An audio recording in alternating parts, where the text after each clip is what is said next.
Grab your cup of coffee. Sit down for a story. Let's all go exploring. Making it after 40. Making it after 40. Making it after 40. Hello, friends. Welcome back to the Making It After 40 podcast. I'm your host, Lisa Rodriguez. I am an actor and writer who is still trying to make it after the age of 40. On this show, we explore what it means to be an artist trying to make it as a middle-aged person. I can't begin to express to you all how full my heart is with all the good feedback for this podcast.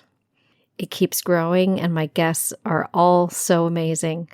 It's been so expansive for me to see how people approach their creative work and their lives, and I hope it's having the same effect for you all. If you care to support the show and you listen on Apple Podcasts, I would love for you to take 5 minutes and write a review.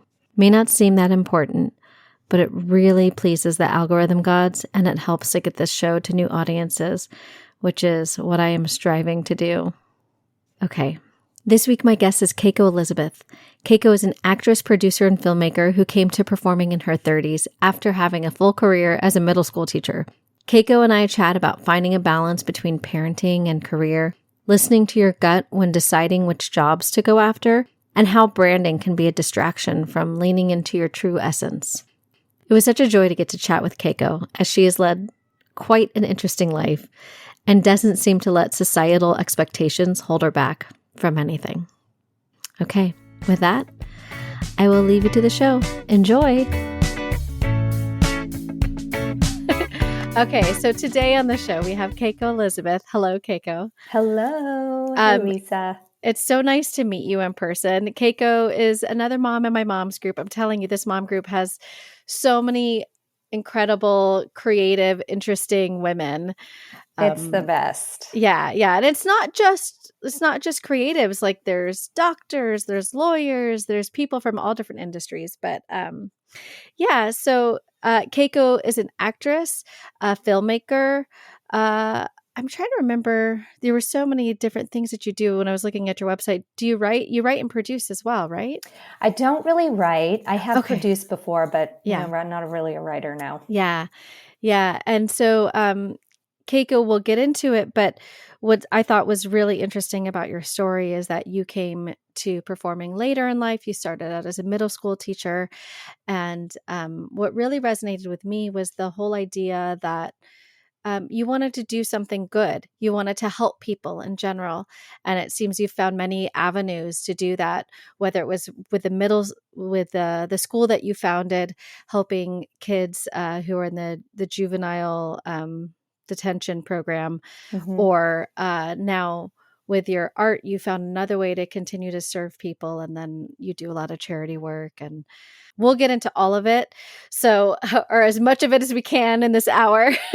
Yes. I would love for you to kind of just give us an overview of your journey of how you got to where you're at now with this successful career in filmmaking and performing. Yeah. I mean, as you alluded to, it's been like quite a winding road. A lot of, blind alleys, total left turns. I think that one thing that, I've always kind of done is just really do what lights me up in the moment. And that's kind of how I move from thing to thing. So I was actually pre-med in college, was a biology major. I saw that. I was like, wow. Things took a turn. Yeah. One of my best friends worked with Doctors Without Borders, and that was like one of the things that I really wanted to do, like travel. I don't know. I had like sort of big dreams and fantasies around that. And I just didn't feel like I ever really fit in with that pre-med community.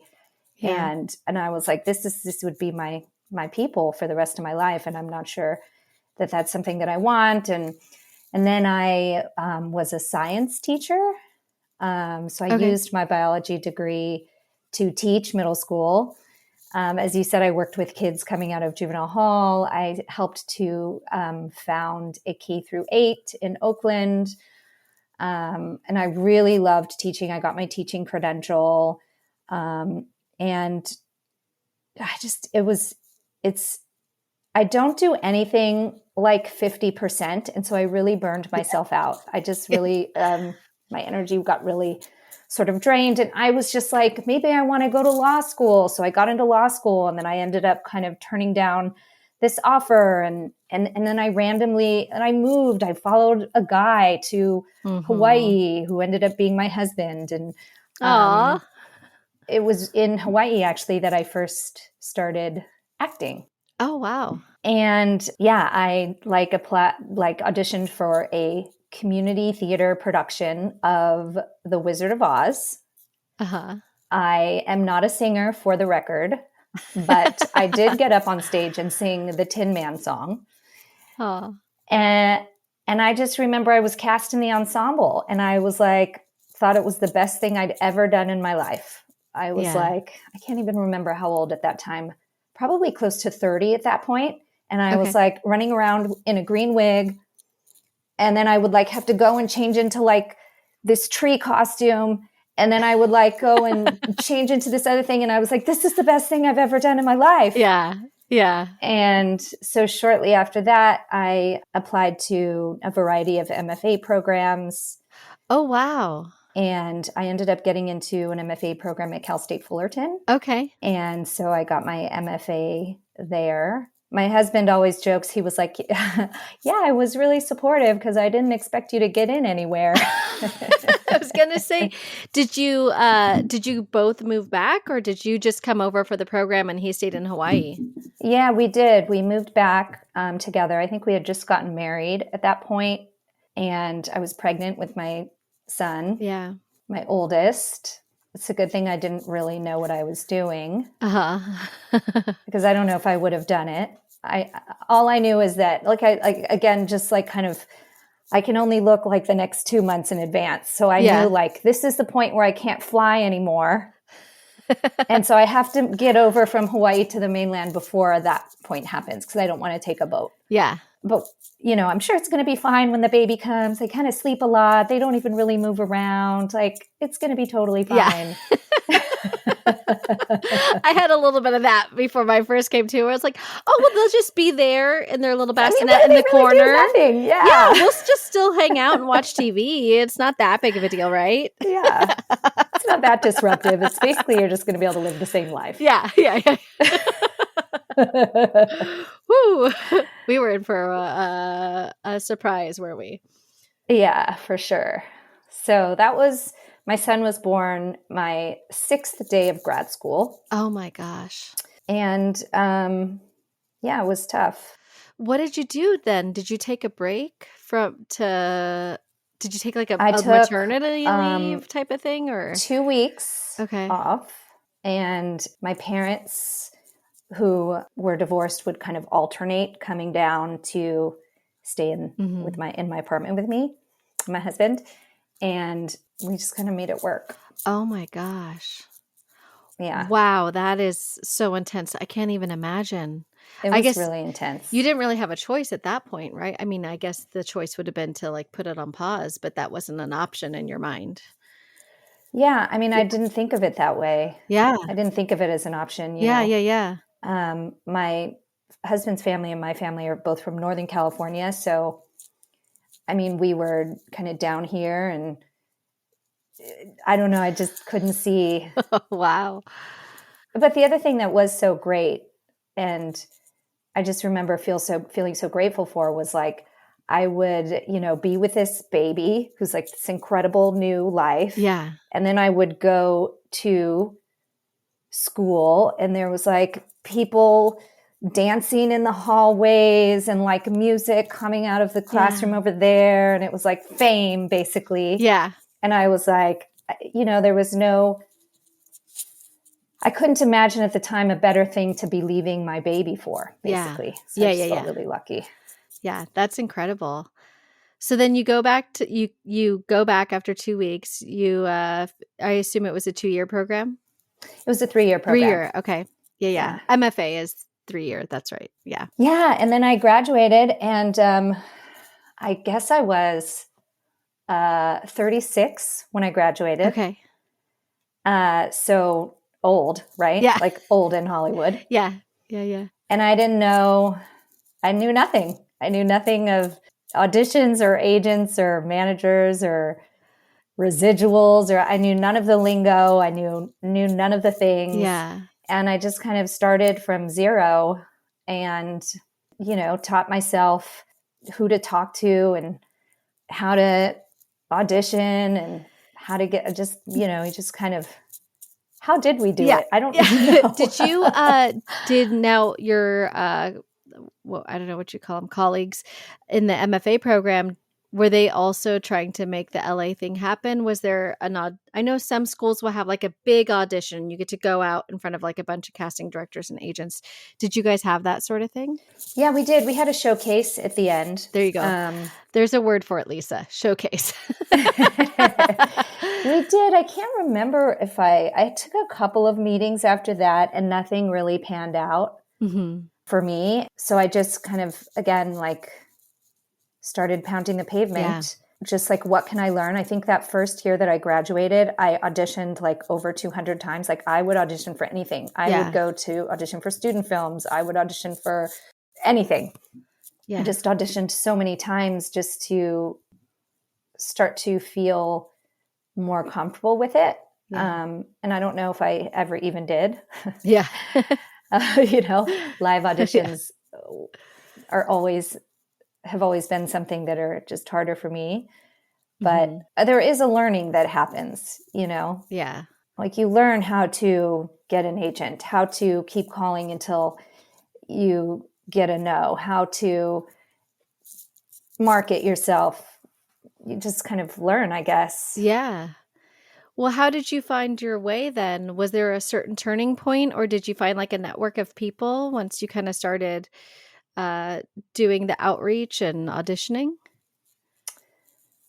Yeah, there like a lot when I first, I've had, I would say over the years, so gosh, I guess I've been here for like 10 years now out of school. And I started a group for actor moms. Like I started a blog, and then I was like, I don't like writing a blog. I just want to like hang out with moms and drink and talk to each other. And that's really what I want to do. Yeah. And so that became more of a group, and then COVID happened, and that kind of, and I found a class community, a creative community that I loved. I joined a theater company. So there's ways I think of finding community in the industry. I think it's really important. Yeah. And so when I saw on your website, you talk about how you kind of want to bring that, I don't know if philanthropic is the right word, but the like doing good and bringing good to the world through your performance. How does that play into your approach to the industry now and the projects that you want to work on and the things that you're choosing? Yeah, I don't know how, that's just always been really important to me. And I think it doesn't always have to be super pedantic and like, you need to be blah, blah, blah, blah, blah. I think that there's, what that means to me, I think, is that I'm interested in being a part of projects that are asking interesting questions about topics that are important to society at large.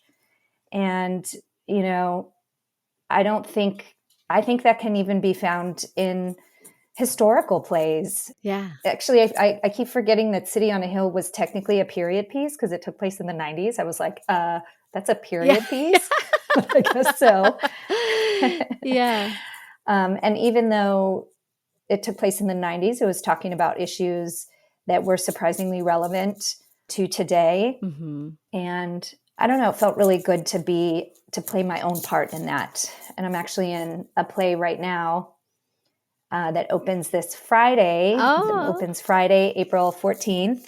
It's about like violence against women. And so I always find that storytelling has a way of finding connections between people and illuminating different aspects of life and society in a way that I find really important.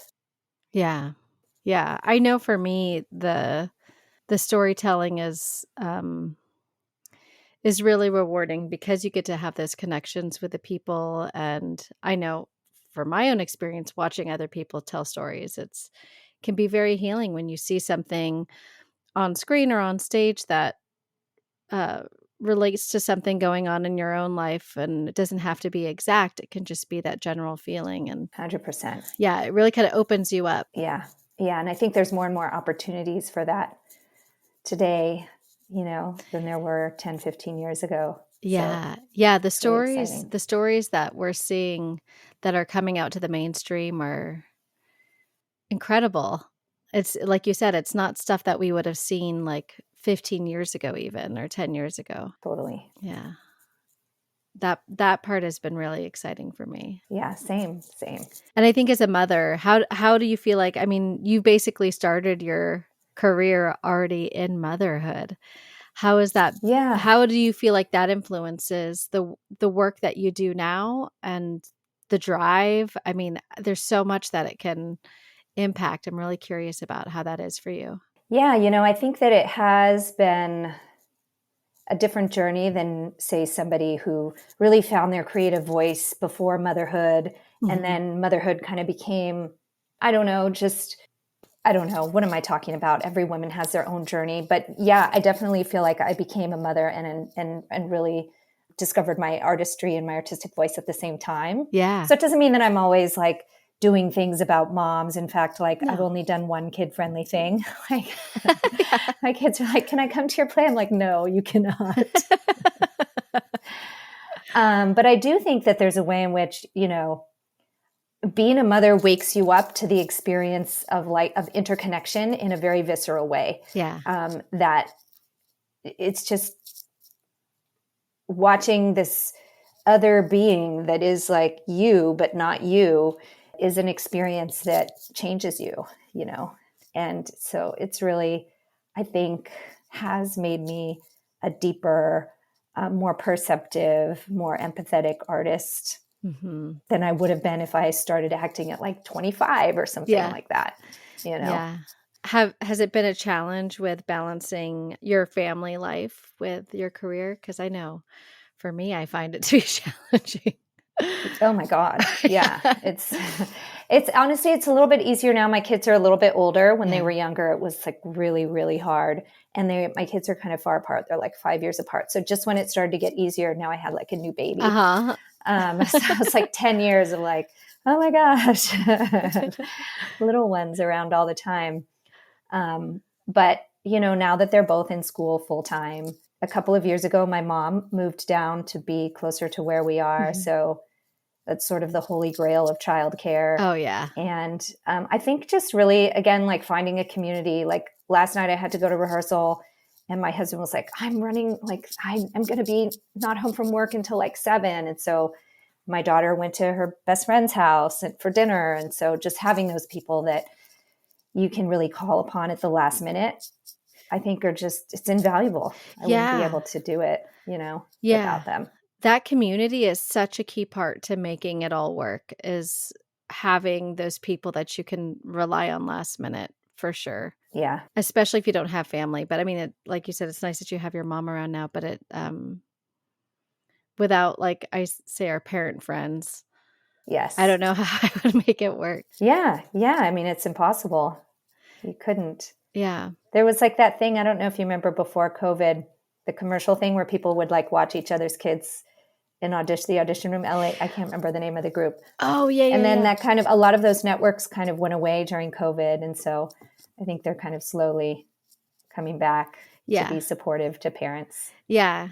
Yeah. It was something that I was worried about with like having, so I have a now 3-year-old and I have a 13-year-old. So big age gap. I started over as well.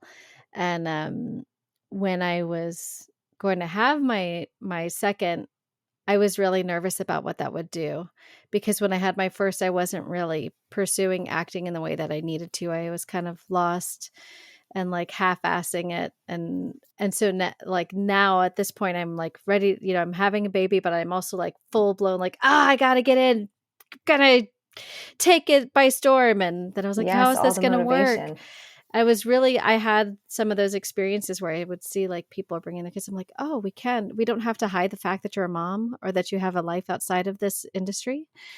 And you know what? I think you have to kind of do what works for you too. I had a friend, she had like 6 kids. Okay. Oh, wow. And we would be working and her kids would be like all over and she would just be able to have a conversation and like talk to me and like, work on her material. And I could not. I remember I took my kids with me once to a Grey's Anatomy audition and I totally bombed it because they were sitting in the waiting room and like half of my brain was like out in the waiting room with them being like, are they disturbing people? Are they being loud? What are they doing? And I just like couldn't focus. So I think, some people just really have that ability to kind of like focus in the chaos and I do not. And so you just have to kind of know yourself too, to be able to set up your own circumstances in a way that like is supportive of what you need. Yeah. Yeah, for sure. I don't think I could do that either. Have all the chaos outside and then Yeah. A friend of mine, she talked about her experience of the first audition she went back. It was a commercial audition and she had to bring her baby because she couldn't get a babysitter. And she was getting ready. She was kind of like a little lost in the moment because she was like, I have my baby and I'm here for an audition. And she felt a little disjointed being I think the baby was like two or 3 months old. And this woman came up and said, here, I'll hold your baby for you. And so she was like, okay, and just handed the baby over to another actor who I'm sure was legit and fine and wonderful. But in the moment after that moment, she came out and the baby was now with a group of other women and no longer with that woman. And she it became a moment for her where she was like, I didn't audition again for a year because I was like, nope, I can't do this. Yeah. When I came back from maternity leave with my daughter, basically, which just meant I emailed my reps and was like, okay, I'm back. Yeah. That's what returning from maternity leave looks like. My first day back, I got a straight offer for just a very small part on a TV series. And it just was so affirming to me that like, oh, you can, because I think I was 6 weeks postpartum. And again, like I took her with me to the fitting. Yeah. And everyone was totally fine with it because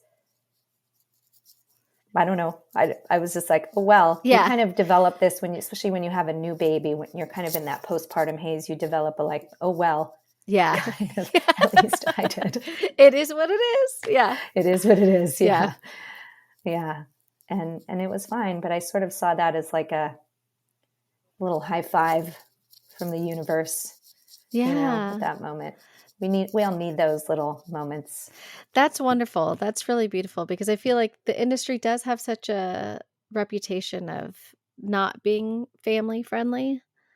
Or, I mean, sure, we have family friendly content, but if you have a family and you're trying to be in it, it's not always accommodating to schedules and family needs. How much do you think that's changing these days? I don't know. I don't know if it's just that, I'm not in those upper echelons enough to feel like I know. I know that during COVID, I worked on a show that I was flying back and forth to New York. Mm-hmm. And it was really hard. I missed 2 Halloweens with my kids in a row because I couldn't, at the time, like the quarantine, it just like the state between states, it just like wasn't working out. So I had to stay there for like a month. Yeah. But they couldn't come out because they would have had the quarantine. And it was hard. I don't know how much of that was COVID or how much of that was, but there's long days, there can be really long days. Yeah. And I don't know. In my experience, it's not specifically, I haven't had experience with anyone being like explicitly like mistreating me for having a family or sort of talking down to me for having a family. But there's also not that's not an accommodated thing. If we have a 12-hour day, we have a 12-hour day. Yeah. or longer. Yeah. It's Yeah. just the day. Well, it definitely can't be like an individual accommodation, right? Because there's so many people there that are relying on you, the actor, being there to do the job. And if you're Yeah. not And there, I mean, it's even worse for crew. They're there even yeah, before and after. their days are like incredibly long. I know Mhm. that on Leonora's podcast, she talks a lot about that there are some film sets and there are certain producers, directors who are now kind of just demanding, like, hey, we're going to have, I don't know if you could say normal, but like less aggressive hours so that people can go home and have That's some time great. with their families. I hope that continues to change. I hope that becomes the way. Yeah. Yeah. Yeah, totally. Yeah. Yeah. Not that I'm complaining about being put up in a hotel and having like, room service and stuff like that. Yeah. Because that was its own kind of nice vacation for mama. Okay. There was a short film that I auditioned for, and it was going to film in Oregon, and I'd have to go for a week if I got it. And I was like, Yeah. oh my God, I hope I get it. I want a vacation for my family. Yes. Yes. You're like, oh, that would be so hard to coordinate, but it'd be so nice. Oh, yeah. Jeff can figure it out for a week, like Yes. that idea of a vacation sounds, and of course it wouldn't be a vacation. You're working the whole time, but a vacation from the family and the mom duties, I'll take it. I'll take it. Yeah. Yeah. And it is really something to be able to go away and be sort of just focus on your own creative process and then come home at the end of the day, sort of still in that same space. Yeah. And not having to then, I don't know, Switch. make the food, do the homework, change the diapers, that kind of switch can be really jarring. Yeah, it's definitely, especially depending on what the creative needs are of the project, Yeah, it's a huge mental shift. You come home. Yeah. I know, like, there's a constant list running in my head of all the tasks that need to be done, the camp that needs to be booked, the friend that needs to like coordinate this play date, that play date, like you said, the laundry. It's like not even just the physical tasks, it's the mental load of running 100%. the household day to day. And I know even with just doing that with the podcast and the few auditions that come in, like sometimes I feel guilty. I'm like, hey, I need to take this time to go edit the podcast for a few hours. It's really hard to make that balance. Yeah. But you have to. Yeah. You have to demand it for yourself. Yeah. And my husband is very supportive and my kids are supportive. Sometimes I think the 13-year-old is a little like, do you have to spend so much time on that? It's funny how like the kids go through stages where they become really needy, they become independent. And then like, I feel like now my 13-year-old, he's in a stage where he's very independent, but he still needs me. Yeah. Totally. Yeah. And so he's kind of wanting a little bit more of my attention these days. Yeah. Yeah, it's really sweet. It is so sweet. Yeah, I'm happy with it. I'm happy to have him want my attention because the reverse would be terrible. I know, for sure. Yeah. Oh, I know. My son is 14. Okay. And so we go in that back and forth too. Yeah. I was a middle school teacher, and one of the things I loved about that age is exactly that back and forth. Mm. Like I remember one day, like my kids would be coming in like, oh my God, so-and-so said such and such.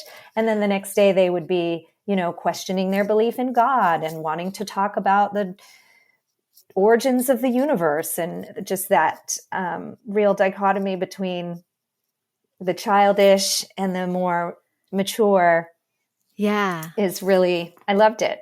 Yeah. I mean, middle school has got to be the hardest time to teach. But the teachers who do it, they're amazing. They're like incredible people. I think, because it is so challenging. One of my cousins, she gave some advice to my kid where he's been going through some things, and she told him, like, hey, I know you are eager to grow up and be an adult and be independent because you're in this stage where you feel adult, you're mentally an adult, and you're getting that independence, but you're still your heart and your emotions still have some child in there. And, like you have your whole life to be an adult. So just embrace the fact that you get to have the protection of your caregivers, your parents right now. And there's safety in that. So you can experiment with the independence, but you still have the safety and the protection of your caregivers. And, she's like, trust me, once you become an adult, you're going to wish that you still had that. So enjoy it while you have it. Yeah. I thought that was really sweet advice. Yeah. Those aunts and uncles are important. Oh, yeah. Yeah, that's very important. Well, I wanted to ask you in terms of I know when you discovered the performance and your creative spark was through that experience in middle school. Did you have any of that growing up, or was it just completely new to you then? It was really completely new. Yeah. I didn't grow up I kind of grew up in just the only activities really around were sports. Yeah. So I mostly did that. And I'd never it was just so far outside of the realm of anything that I knew. Yeah. And then, so my first experience with performance was The Wizard of Oz, where I was actually performing. But, even before that, a couple of years before that, I'd been working with kids coming out of juvenile hall. This may be the story you're referring to. Yeah. And I was working actually with 6th through 9th graders. And one of my 9th graders, her older brother was shot and killed in a drive-by shooting in San Francisco. And she was devastated, obviously. Yeah. And we helped her write a play about his life and death. And then we hired professional actors from the Bay Area to come and play some of the lead roles. And then some of the students played supporting roles.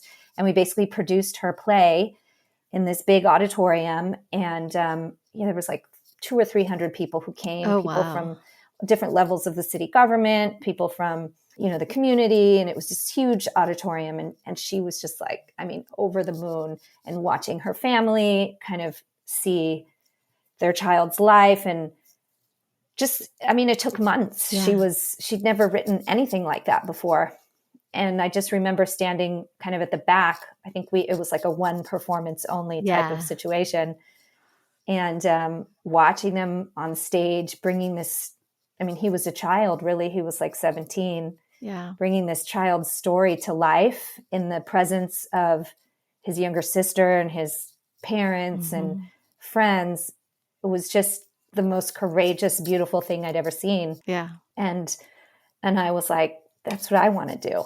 And it would be, several years before I had a chance to actually do it. But that was kind of the first moment where I was really drawn to that. And from there, I know you jumped into acting, but you're also doing your own filmmaking now. Yeah, I produced a short documentary last year, and I'm in the middle of kind of working on my first feature documentary as a director.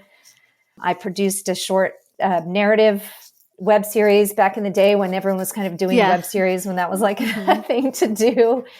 I produced theater before. I just kind of learning about the process of making things. Yeah. Are your kids getting involved in any of that? My son did when he was younger some art stuff, but now that he's kind of discovering and what's his own deal is, he's not interested. He got into an arts-based school first. It's a 7th through 9th grade school out here. Okay. And he decided not to go because he wants to play sports. And I'm like, you want to play sports? Go play sports. Everybody has their thing, Yeah. How about your daughter? Has she gotten involved in any of that, or? It's kind of interesting because she's kind of a COVID a little bit, she's only kind of all of the things that she might have been experimenting with during COVID, we're just kind of experimenting with now. So if she's going through, a lot of firsts, her first time playing this, her first time trying that. So she's in a tap dance class now for the first time. And she's liking that, but she's kind of in that place where she's still experimenting. Yeah. So she'll be in that for a little while. Yeah. That's neat that she's getting to discover all that. It was really hard. My older kid was 9 when they shut everything down. And so now he's like really finding his way back to himself and all of it after all of Yeah. it. And I think that age kind of, I feel like the like 5 to 10-year-olds had a really hard time. Yeah. Yeah. Yeah. My younger one was in kindergarten. It was tough. It was really tough. Yeah. Okay, I'm jumping topics. I want to talk Do about it. your recent show, the I'm going to mess up the title, City on the Hill. City on a Hill. Yeah. City on a Hill.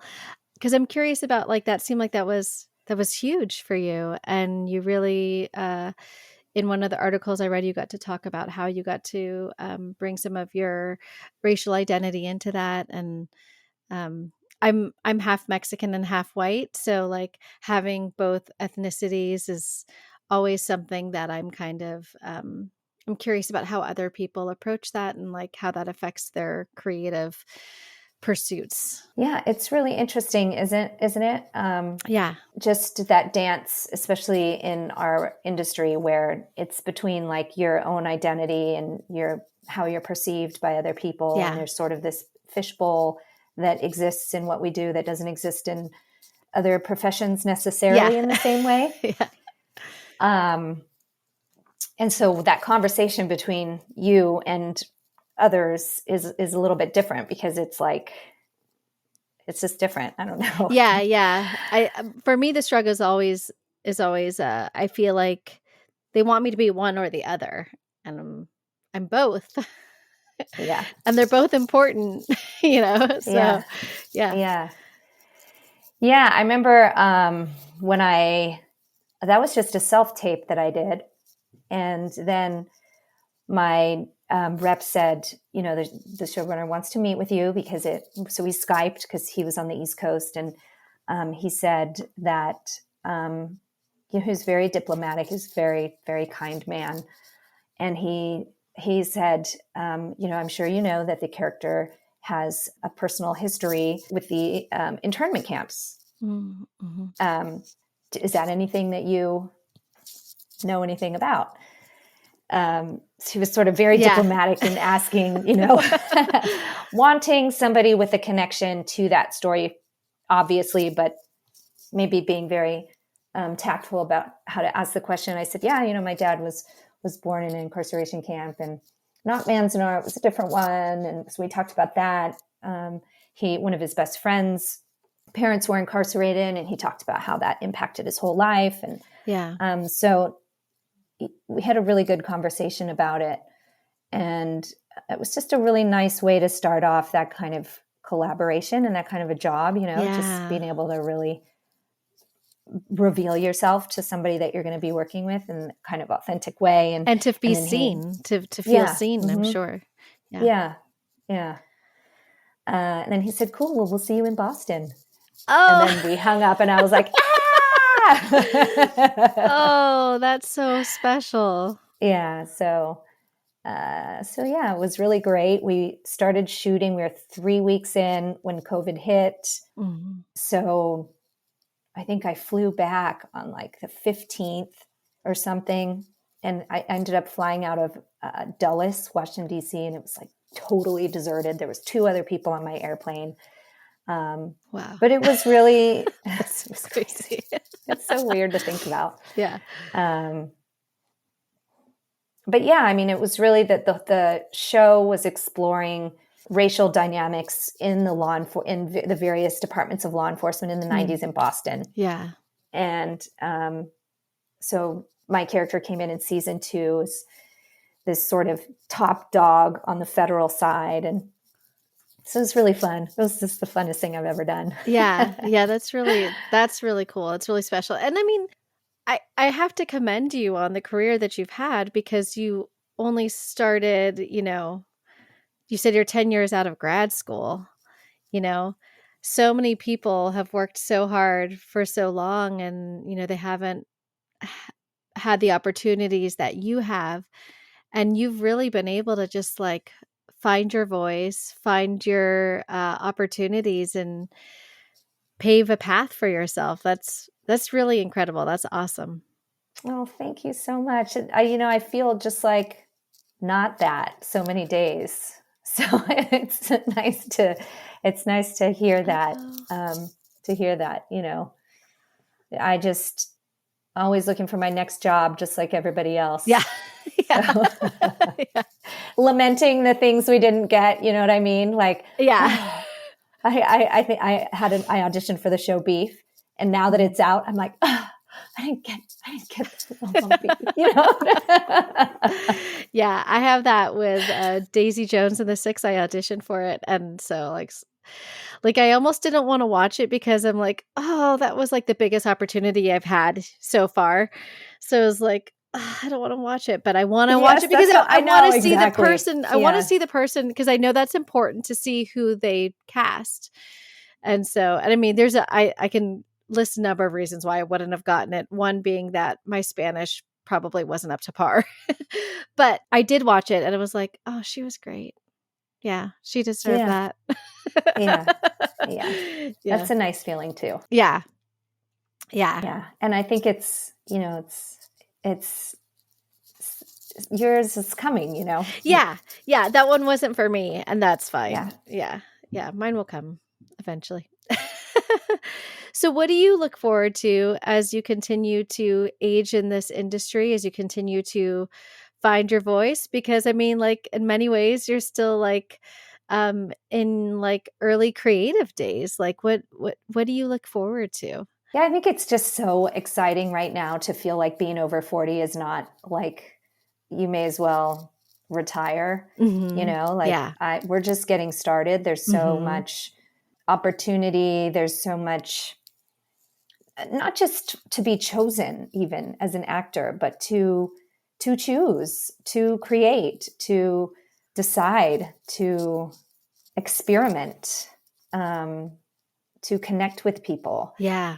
I think there is something powerful about those connections that you have from when you were young, but there's something also equally powerful about building connections as an older woman where you know what kind of a friend you want and what kind of a friend you are and what you have to offer, and the mature relationships that can be formed in the context of professional creative careers. Really exciting. I love meeting new people and making things together. That's one of the best things I think about our career, the fact that it's like so collaborative. Sometimes it's also like the scariest thing. Yeah.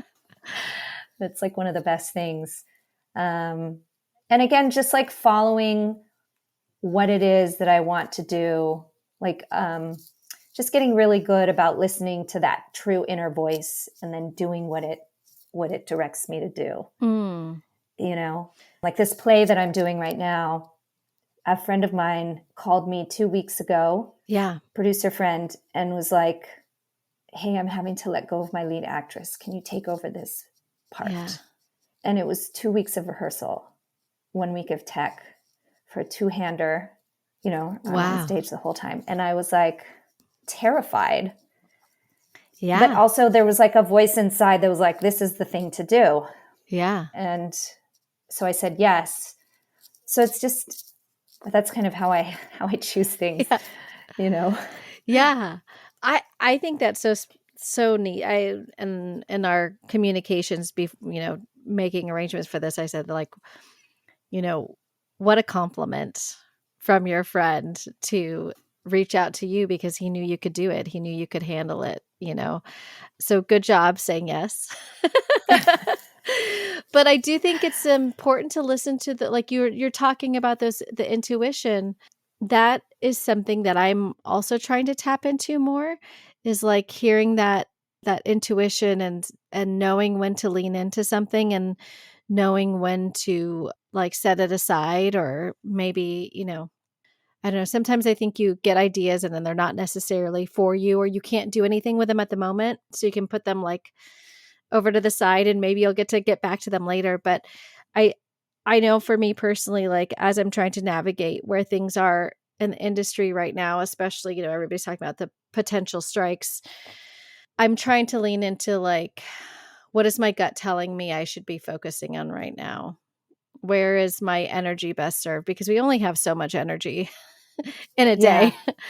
Yeah. Yeah, it's really true. And there's seasons too. You Yeah. know, I like last fall, I don't know if it was like age or if it was, you know, like mid-40s situation, or if it was like, I kind of struggled a little bit with post-COVID stuff, Yeah. just like fatigue and a friend of mine, again, it was like a theater situation. He wanted me to audition for this play that he had written. And I was like, I can't do it. Yeah. I was just like, I don't have the energy for it. It was like an energy management question. Yeah. But again, like I would say probably 75% of the bigger things I know right away Yeah. what my impulse is telling me to do. And then maybe 25% of the things, you know, where you sort of like ask the question, was this for me? Is this not for me? What should I? And then there is 25% of the things where I have to kind of like sit and let it unfold a little bit more until there's clarity. There's not clarity right away, but there are a lot of things where I feel like I know right away whether that's for me or not for me. Yeah. Yeah. I like what you said about the like having to let it sit and unfold. I had that experience recently. I really wanted to audition for this play. And it was a musical that I've always wanted to be a part of. And I really wanted to audition. And I even worked on the song and stuff. But then as it was approaching, I was trying to figure out, do I have the energy for it? Do I have the time with all the things going on in my life? And I was really on the fence. And then that weekend, my kid ended up being sick and I had to take them to urgent care. And I was behind on editing the podcast. And so I needed to like put all my energy into that. And then I was starting to feel like, am I getting a scratchy throat? And I was like, oh, okay, that just wasn't for me. Yeah. Yeah. Yeah, I think I think yeah, it's pretty clear to me now that wasn't for me. Yeah. Yeah. That's so important to have that clarity, you know? Yeah, sometimes you just have to look for the signs if it doesn't come to you because there are definitely things where I really, really want it. And in my heart, I really, really want it, but it's just not for you. Yeah. Yeah. Yeah. And usually if you take the time to like look back, you'll see like, oh, because of X, Y, and Z, like now I can kind of see, Yeah. you know, Yeah. I don't know if that happens to you, but that happens to me sometimes. That definitely happens to me. And I'm really good at looking at other people's situations or like having them tell me something and I can like look at it from above and say like, okay, yes, this is where your pattern is. This is what you're missing. This is what you need to look at. But when it comes to myself, I have a really hard time Oh yeah, seeing total it for blind spots. myself. Yeah. Yeah. Lots of blind spots on my end. I'm trying to get better at that. Yeah. Yeah. Yeah. So, I mean, I don't know what's going to happen with the writer's strike. That's going to be really interesting. Yeah. I'm doing this. It's really great timing for the play because I had called my manager and I was like, what do you think? Like, here's the pros, here's the cons of saying yes to the play. And she was like, well, the timing is certainly good right now because it's slower than it was during COVID. And so I was like, okay. Yeah. So I'm working on the play. I am just finishing up kind of what we're calling the development phase for the documentary that I'm working on. What is the documentary about? If you're allowed to talk about it. Yeah, sure. It's a first person documentary. It's an autobiographical documentary about my family. And it's about the legacy of the Japanese incarceration over 3 generations of my family. Oh, wow. So it's really easy to get into the weeds on this. Yeah. But so I will save you the long description of it. But my grandmother, who I was named for, died after repatriating back to Japan after the war in an accident. Okay. And a few years ago, after a family tragedy, I learned that she actually, the story of her accidental death might not have been true, that she actually might have taken her own life. Oh. And so the film is sort of my journey to find out the truth of what happened to her and oh, wow. What's behind some of like the mythology of her life. And then that kind of cascades into my relationship with my dad and my dad's relationship with his mom and that kind of thing. So that's really special. That's really special and really neat. Yeah. So we're going to be entering pre-production. We're going to be shooting in Japan in the fall, heading back to Japan with my dad. It's like the first time he's been back. Oh, wow. In like 40 years. Oh, wow. So yeah, That's so going to be that's kind of emotional, I in the imagine. background. It's in the background. Yeah. Yeah. That's going to be big for your dad. That's going to Yeah. really, Yeah. yeah. And I mean, I think what's really neat about you you telling this story is it's so easy to look at like the sins of our past, as a nation or globally, where, like we know that this terrible thing happened and the internment camps happened. But I think telling the individual stories of how it's affected the family and the repercussions over generations, that's really important because that makes it so much more relatable. You can Yeah, I look at the big totally picture like, agree. oh yeah, Yeah, the these people were numbers, the thrown in. Yeah. But statistics. when you look Yeah. at the individual, like this person or, these families, that's where you really start to appreciate the long-term effects. I think about that with, the kids who are crossing the border now, the asylum seekers, and the way Yeah. that they're being thrown into these camps and separated from their parents and the trauma and the devastating effects that that's going to have. And it's going to be generations before they can heal from that. And it's only hurting our nation as a whole, because if you wanted, these people could have been like really great citizens and allies and helped this country, and now we've turned our backs and made them into like treated them like animals. They're not going Yeah. to be fond of our country after. I can't see them turning around and embracing the US and their ideas. And maybe I'm speaking out of turn, but I can't see that happening. Yeah, no, I agree with you, just the trauma that's being inflicted on these really young children and their families. I work with an organization called Suru for Solidarity. It's a multi-generational organization that was started actually by a survivor of the internment camps. Oh, wow. They were detaining kids in the same facility where her dad was detained during World War II. And so she got a bunch of her survivor friends and their kids to go down there and to protest. And people sent in suru, which is paper cranes from all over the country. And they like hung them there. And they were doing this like, just old school sit-in protests. Yeah. And that was really the spark of this multi-generational nationwide organization of descendants of Japanese American incarcerees who are speaking up for detained families and children across the country. It's really beautiful. It's a really beautiful organization. That is really cool. That's really special. Yeah. Oh, I love that so much. And it's cool to be like just in meetings with like 80-year-olds and, just people of all generations who are still engaged and find that they're turning their own family's trauma into some beautiful work. Yeah. Yeah. And those voices are so important right now because who knows how long we're going to have those voices. We need those voices, the people who experienced it. And that's kind of what really resonates and has the most impact, I think. Yeah. Yeah. There's a woman in our mom's group. I can't think of her last name, but her first name is Casey. She started an organization of getting lawyers to help get kids reunited with their families. And she does that. She just decided she didn't like what she was seeing and she just stepped up and she did it. I'm going to have to link all this in the show notes, guys, so you guys can check out these organizations and just be inspired. Yeah, I know be inspired. There's really incredible people doing really great work. Well, let me ask you, I always ask my guests two questions. One is, what advice would you have for someone who is either looking to make a career change or maybe they're a young person who's just coming up in the industry? Do you have any advice for those people? People who are looking to make a career change, I think it's such a beautiful thing.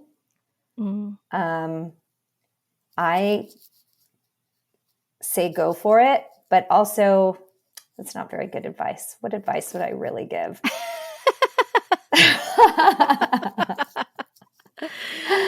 Maybe, I was gonna say, maybe it's just like, like approaching this industry as a middle-aged person. Maybe that's the, maybe that's the advice. How does one find their way? I think, it's really easy to get caught up in trying to manage all the things that you can't control because there's, like learning about, there's a lot of business related things, that commerce related things that can suck your attention in ways that I think can detract from maybe why you wanted to enter this industry in the first place. And I'm not saying that any of those things are wrong or bad, but a lot of times why people get, why they're very attractive for people to spend time and energy on, whether that's branding things or coaching workshops or, all of these different social media, blah, blah, blah, is because that it makes you feel like you have a degree of control that really doesn't exist. And instead of just trying to accept that there are things that are outside of your control, there's an attempt and an attraction to trying to control these things you cannot control. And I think that really takes people away from the enjoyment of the art, whatever their art is. And I think that's really unfortunate, Yeah, I know I'm guilty of that myself. I really like that you said that, because that kind of really is allowing me to look at like my own approach recently, and especially during COVID, like trying to do all the things, but really doing nothing. Well, that basically describes everybody. But I think there's a way in which people come at those things from that desire to control. So what is my type? What do I, rather than like, what do I want to do? Like, what stories do I want to tell? What is the part that I want to play here? And then allowing the quote unquote branding or whatever to emerge from your own inner impulse rather than trying to solve it like a problem. Yeah. Do you know what I mean? I know exactly what you mean. I know, because it's like you can approach it of like, oh, well, what branding is hot right now? What do I always see on TV? And then trying to fit that mold instead of just coming from your own personal essence. And that's more authentic, and that's what people want to see. And honestly, I think that the capacity to do that becomes less as you get older, because we become more of who we already are. Yeah. And so when you're 22 and you're trying to brand from the outside, I do think it's a little bit easier because the raw material of your instrument is a little bit more unformed. Yeah. In a way. And, as I don't know, I just have to go with what's actually the truth of me right now. Do you know what I mean? Yeah. And I think that for people over 40, that like, you're the gift, Yeah. Yeah, I like that. I think that is true. Yeah. Okay, well, let me ask you my last question is, what does making it mean to you now versus maybe when you were younger? Or I don't know if you had a definition when you were younger, because you did come into it in your mid-30s, but what does success look like to you? Yeah, well, I mean, I think that the hard thing about success is that in the past, it was a constantly moving bar, And so no matter what, that was like the common denominator, that it was always it was always something where I wasn't. That I wasn't in that given moment. That's what success was when I was younger. It was something that I never was. Yeah. It was always, And now I think success really has to do more with authenticity. And what that means to me is telling the truth to myself and then living from the truth that I've told myself. And that's hard. And when I do it and I know that I've done it, then that makes me feel really good, really successful. Yeah. For you, the truth, is it something that you found within yourselves? Because you say you've told yourself. So is it something that you have worked to find within yourself through? Yeah. Yeah. Whether it's in a part that I'm playing, or whether it's in a decision that I'm trying to make, or something I'm trying to create, creative problem I'm trying to solve.